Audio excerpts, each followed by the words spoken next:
Внимателно! Од утре температури над 40 степени. Топлото време е ризик и за болните и за здравите, па лекарите препорачуваат голема внимателност.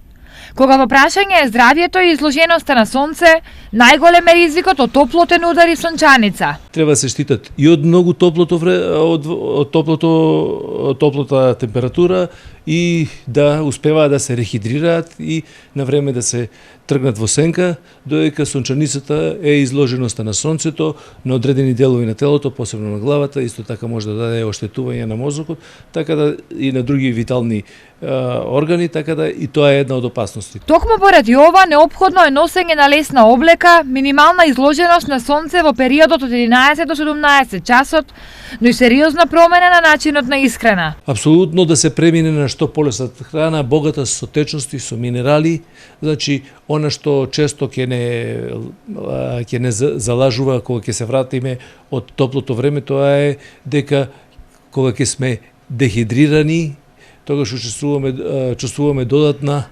глад и заради потребите на организмот, меѓутоа прво она што треба да се надокнади тоа е течностите. Освен за здравјето, високите температури во комбинација со невнимание или намера се ризики за имотот. Најалармантно во моментов е во Кочани, каде бројот на интервенции во споредба со истиот период лани е зголемен за 100%. Имаме регистрирано околу 40 интервенции на запалени стрништа и сува вегетација, при што има опожарување на околу 4 хектари површина. Меѓутоа, исто така во овој период се бележи и две интервенции кои се регистрирани како пожари на шумски површини, каде што има околу 44 хектари зафатена површина. За енормно топлиот бран да помине без штета и по здравјето и по имотот, потребна е голема внимателност. Како ќе го поминеме, во голема мера, зависи и од нас самите.